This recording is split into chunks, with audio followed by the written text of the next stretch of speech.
Hey friends, welcome back. We are doing a video series over the blood covenant, the blood-backed covenant that you and I are in with God himself through the shedding of Jesus's blood. And the rights that we have, you guys, people do not make a big enough deal out of this, okay? This is video number 4, I believe, in this series. We are covering some information leading up to the covenant rights that you and I have as we talk about the blood covenant. And in order to understand the covenant that we have with God through Jesus's blood and through him dying on the cross for us, then we need to talk about the covenant that God had with Abraham. Let's dig into that. I actually made my notes so that I can just stay on track because I try to keep these videos 10 minutes or less. So what was the purpose of that covenant that God had with Abraham? When Adam fell because of the sin, then creation was no longer what it was created to be. So God wanted to restore that back into the earth. There needed to be a way to redeem man. He needed a solution. Now, why did he use covenant? Abraham understood covenant. Remember in the last few videos, we've touched on that. Abraham already understood what a covenant was. So that was God's way of being able to get through to Abraham. Now let's talk about why he used Abraham. God used Abraham because he knew that he would be faithful. Now we know that with covenant, there's a cut of the covenant, right? So there had to be blood shed for that covenant to actually be a covenant. And it needed to be human blood. So God used circumcision to create that blood union between God and man. And to understand this a little bit more, I'm going to read you guys something. It says, rather than cutting just to let blood flow and leave a mark, flesh is actually removed, right, circumcision, from Abram. The removal of the flesh is symbolic of what must happen when joining into covenant with the holy God. As sinful men, in order to be one with God, believers must put off their flesh. So there had to be a cutting of that flesh, right? It's very symbolic. So I'm not going to go into all the exchanges that had to be made, but when families cut covenants together, like we talked about in the first video, there were several things exchanged. And one of those things that were exchanged were weapons. They're weapons. And so what weapons were exchanged here? Okay, God was Abraham's defense. I actually want to read that out of my Bible. It says, after these things, the word of the Lord came to Abram in a vision, saying, do not be afraid, Abram. I am your shield, your exceedingly great reward. Oh, that's so good. So he was his weapon.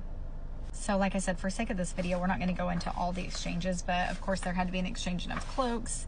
There had to be an exchange of blessings and cursings as well. So let's talk about that, because we talked about that just briefly, that was one of the guidelines to the covenant, or to any covenant, but there had to be exchange of blessings and an exchange of cursings. Reiterated several times, the blessing would be on the descendants of Abraham, and also they would have God's protection. And I want to dig more into that blessing and the cursing in just a minute. But first, I want to touch on the exchange of names. You know, we talked in the first video about how when families would join in covenant together, they would hyphenate their last names. They would become one, have basically one last name. We see this here in the covenant that God made with Abram. He said, no longer will your name be Abram. Your name is now Abraham. And God actually changed his wife's name, Sarai, to Sarah. There is so much to get into. I feel like I'm leaving so much out because seriously, go do some research on the covenant and why God put the H in both of their names. There's a lot that goes along with this. So I'm trying to keep this short enough, be under 10 minutes. The main purpose of me sharing all of this, obviously because this covenant points toward the covenant that we have with God through the shedding of Jesus's blood. But I want to read to you guys Genesis 17:2. That's where I'm going to start. It says, and I will make my covenant between me and you and will multiply you exceedingly. Then Abram fell on his face, and God talked with him, saying, as for me, behold, my covenant is with you, and you shall be a father of many nations. No longer shall your name be called Abram, but your name shall be Abraham.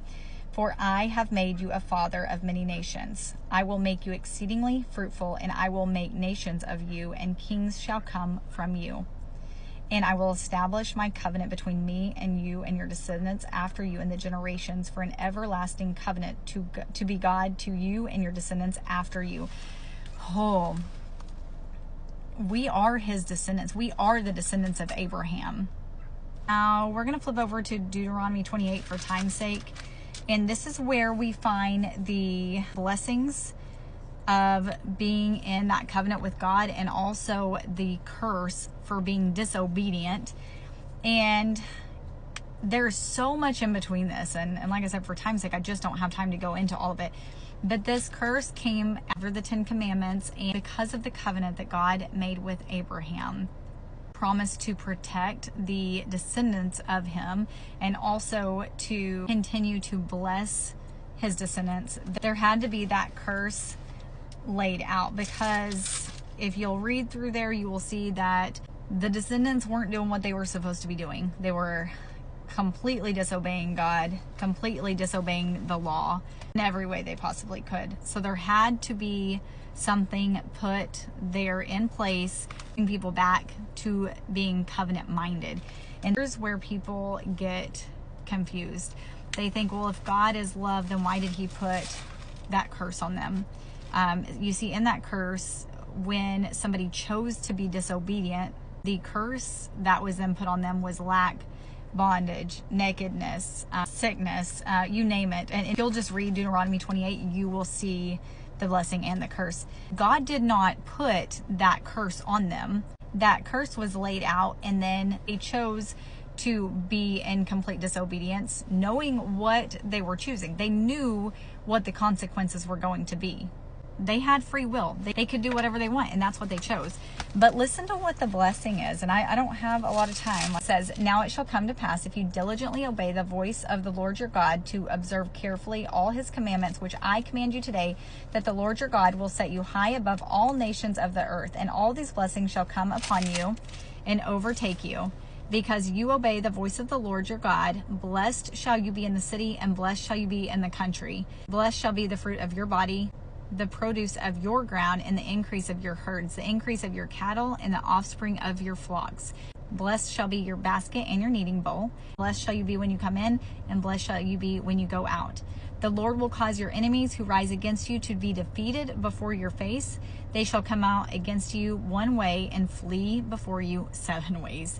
The Lord will command the blessing on you in your storehouse and in all to which you set your hand, and he will bless you in the land which the Lord your God is giving you. The Lord will establish you as a holy people to himself, just as he has sworn to you, if you keep the commandments of the Lord your God and walk in his ways. It goes on from that. Why would anybody choose to be disobedient? Why would anybody choose the consequences? You got me. I honestly don't know, but God did not put the curse on people. People chose the curse. So whenever somebody says, you know, God is supposed to be loving, like, I don't know how a loving God could do that. He didn't. There had to be a law. There had to be a law set into place to be able to redeem us from sin and to be able to keep that covenant that was created with Abraham. That is a very, very brief description of the covenant that God had with Abraham. Read about it.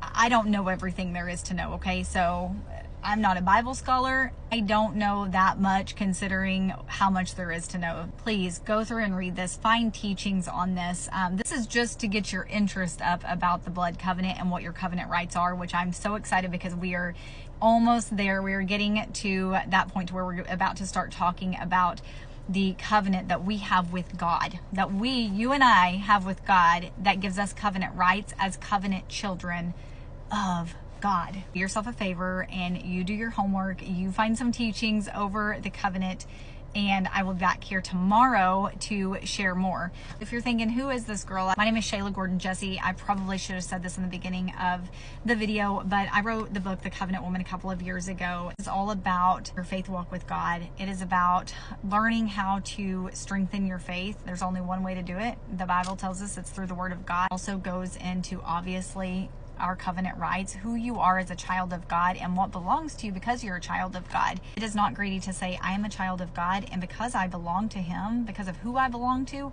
I have specific rights. If you want some more information on this book, please reach out and ask your questions or check out the reviews. I will be back tomorrow to share more, and I hope you guys have a great day.